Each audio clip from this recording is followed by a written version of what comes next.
So episode 2 of this wonderful and hilarious anime was just as enjoyable as episode 1, but before we jump into the review for this week's episode, I do want to make a quick mention because since I've never read the source material, I was very confused why we were getting the reintroduction to these characters as if this was our first time watching, but I read on Reddit that apparently the first little arc that we watched in this week's episode was a chapter that was the first chapter released in the new magazine, because apparently this series did switch magazines at one point in time, so they had to reintroduce the characters to their new audience potentially, and since I guess it sets up future events later, they just had to reintroduce it. So if they just cut it out, then we probably would have had a shorter length episode, so we shouldn't see that same reintroduction next week. If we do, I'll be a little disappointed, because at first I was like, I really hope they're not just going to keep reusing this introduction, but it seems like it'll just be an episode 1 and 2 thing. Episode 3 onwards, we should be good, but just wanted to make mention because I'm sure there's plenty of people like myself who are a little confused on why we were seeing the same introduction as we did last week. So that should clear that up. If I did get any information wrong, please correct me down in the comments. I am just going off of secondhand knowledge here,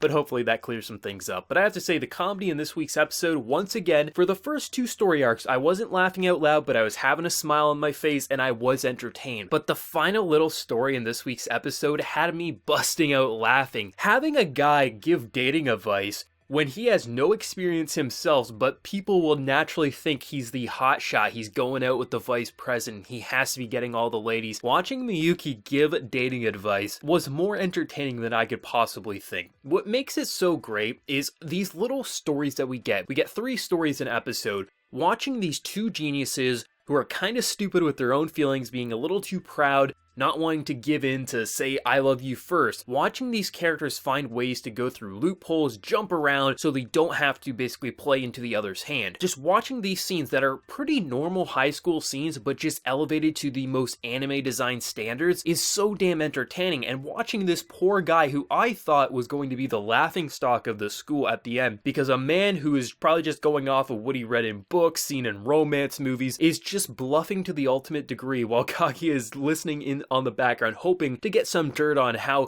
he feels about her or just how he approaches love. Slam your hand against a wall, corner the poor girl to make her fall in love with you. I was expecting very bad things to happen, but to see somehow that ended up working for the lad is just hilarious. Watching that entire scene play out, I just had a smile on my face. I was laughing. One point I paused just to get my cool. I was like, holy hell, this is so ridiculous, especially when he does admit his feelings and then you see Kaguya just blushing and just so in bliss from what she just heard. It's so cute and adorable, but they play on these normal high school social norms and just elevate it because you have these 2 kind of like stars in their school who everyone thinks are so perfect for each other. They both know they are perfect for one another, but they have this ego that's just so high up there that they can't admit to it, and it's amazing seeing these scenes play out. Watching them debate where they should go on a vacation in the summer, be it the mountains or the beach, and how both of them are starting off. Kaguya being like, gotta go to the beach, I can wear my swimsuit, get the boy all flustered, then watching her flip because she realizes that her chest is a little smaller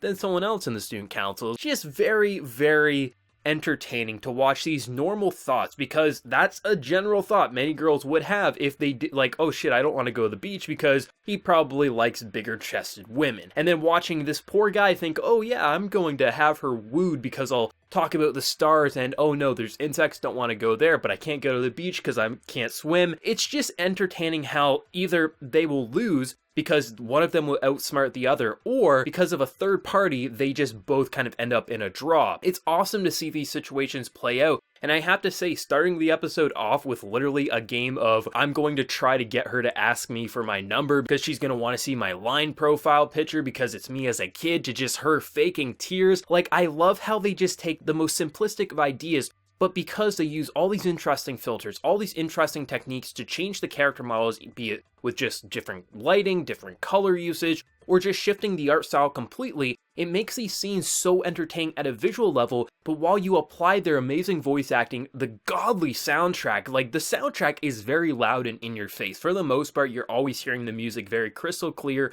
alongside the character dialogue, but it's such good music that it honestly adds to the comedic value. You got funny dialogue, great music, and hilarious visuals, and it builds into really entertaining and hilarious situations. I think the way they structure these episodes is so perfect. You got this narrator who just constantly will pop up and explain the things, explain the scores, explain why they're doing the things that they are. His voice is so perfect and so mature that you're watching the most immature and ridiculous situations unfold, and then you got this nice mature voice in the background just explaining like, yeah, they're kind of stupid, but they're lovable idiots, and you can't help but smile and just say how cute, because it's absolutely adorable. I just love the comedy because it's literally just taking things that a lot of people can probably relate to. If you take away the more out there ideas like, okay, you got this rich girl who's just too proud to admit her feelings, you got this guy who's playing 4D chess in his head, but really he's playing checkers because his plans don't actually work out. But you take the idea of self-confidence issues, wanting to exchange contact information, feeling scared of rejection, you apply it to the amazing visual directing, all the interesting art styles. I love the color usage and how they cut away to different shots, just taking you out of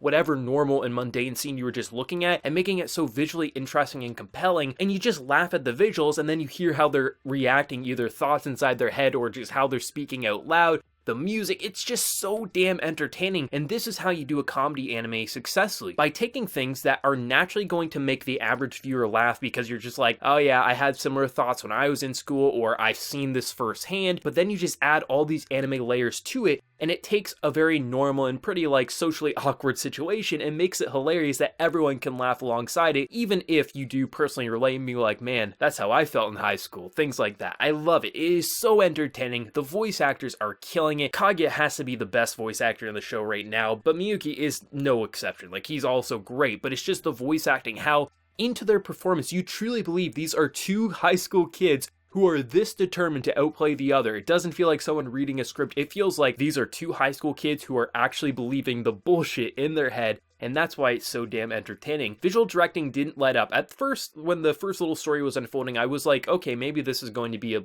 little lackluster. The visuals aren't doing anything that impressive, but once the comedy hits, holy hell, they don't hold back with the amount of styles. It really does feel like the artists have complete freedom to do whatever they want. Whatever filters they want to use, whatever gradients, whatever colors, however they want to design a scene to make a joke funny, it feels like the artists and animators have full reign to do so. It's not like the animation is that visually interesting, it's more of just the art is so damn interesting to look at, so many styles, and the directing, the visual directing is just so on point that it's naturally funny alongside these characters. Amazing second episode, seriously. As long as we don't have to see that introduction again in future episodes, the way they're structuring this anime should be on point with 3 stories, making us laugh, and holy hell, this is going to be a wild anime to follow this season. Let me know whatever you thought of episode 2 of Kaguya-sama down in the comment section below, your favorite out of the 3 stories here. Let me know whatever you're feeling, and be sure to like the video if you did enjoy, and also hit that subscribe button if you're new to the channel. But until next time, everyone, please take care and have a good one.